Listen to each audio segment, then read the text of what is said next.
আসসালামু আলাইকুম গাইস, তো কি অবস্থা সবার, কেমন আছো তোমরা? আজকে একটি নতুন গল্প নিয়ে হাজির হয়ে গেছি আমরা। গল্পের নাম শ্রেষ্ঠ ভালোবাসা। তো চলো আর বেশি প্যাক প্যাক না করে আজকের গল্পটি শুরু করা যাক।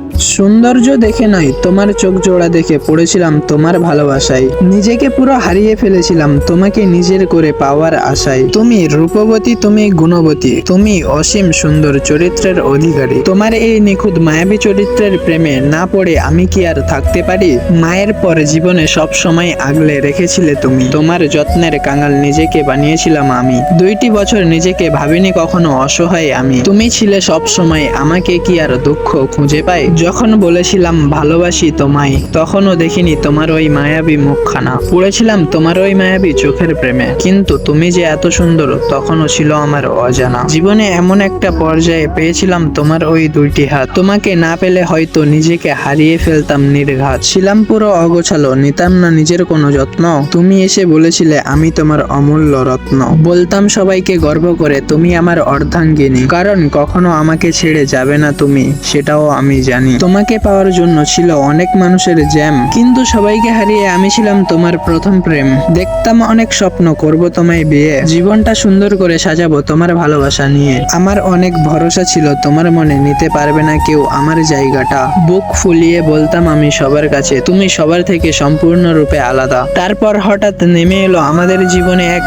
কালো অধ্যায়। অচেনা এক মানুষ নিয়ে গেল তোমাকে। কিছুই আমি করতে পারিনি হয়, চাইলেই আমি পারতাম তোমার বিয়ে ভেঙে দিতে, কিন্তু তাতে তোমার সম্মান চলে যেত সবার কাছ থেকে। তোমাকে আমি ততটুকু সম্মান করি যতটুকু সম্মান পুরুষ তার স্ত্রীকে করে। তাই তো পেরেছে তোমাকে কেড়ে নিতে অচেনা এক মানুষ আমার কাছ থেকে। তুমিও বোঝুনি আমার ভালোবাসা, হার মেনে নিয়েছো তখন। তোমাকে হারিয়ে বাঁচা মরার লড়াই আমি লড়তেছি যখন, তখন তুমি সহজে বলে দিলে এখন আমি তোমার জন্য হারাম। ভুলে কি গিয়েছো তোমার মনে ছিল শুধু আমার ওই নাম?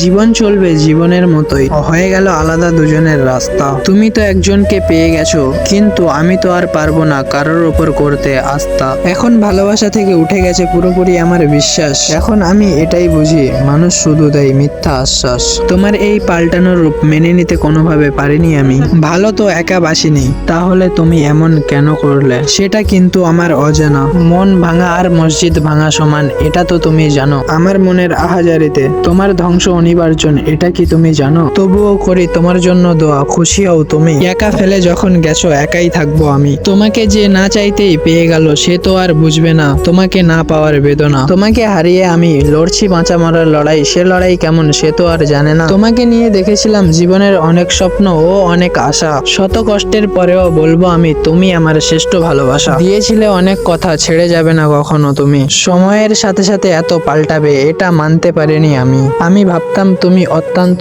সুন্দর, তুমি বোঝো না লোভ কাকে বলে। কিন্তু সুযোগ পেয়ে পোল্টে নিয়ে তোমার আসল রূপ দেখিয়ে দিলে। করতে পারিনি ঘৃণা তোমাকে, কারণ মন থেকে ভালোবেসেছিলাম আমি। সময়ের আগে অন্যকে মন দিয়ে বিশ্বাসঘাতকতা করলে তুমি। তোমার জায়গায় যদি অন্য কেউ করতো এমন বেইমানি, ওর গর্দান আমি আলাদা করে ফেলতাম, এটাই আমি জানি। তুমি বোকা ভেবেছো অচেনা এক মানুষের হাতে তোমার ভবিষ্যৎ আলোকিত, কিন্তু তোমার স্বপ্নগুলোই পূরণ করার আমার স্বপ্ন ছিল, এটা কি তুমি ভেবেছো? তোমার জন্য জীবনে অনেক কষ্ট সহ্য করেছি, কারণ তুমি বলতে আমি তোমার জান। অথচ তোমার জন্য আমি আজ হসপিটালের বেডে, আর তুমি তোমার নতুন মানুষকে রাতভর জেগে শোনাও গান। তোমার মধ্যে আমি আর দেখি না কোনো প্রকার অনুশোচনার ছায়া। এত সহজে কেমনে কাটিয়ে দিলে 2টি বছরের মায়া?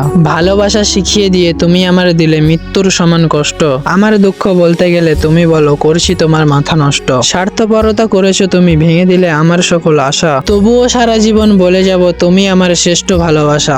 তো বন্ধুরা, আজকের গল্পটি কেমন হয়েছে কমেন্টে বলে যাও। আর হ্যাঁ, আজকের মতো বিদায় নিচ্ছি প্রিয়। ভিডিওটি ভালো লাগলে লাইক করে দিও। কবিতাটি তোমাকে উৎসর্গ করলাম, হে আমার না হওয়া প্রিয়তমা।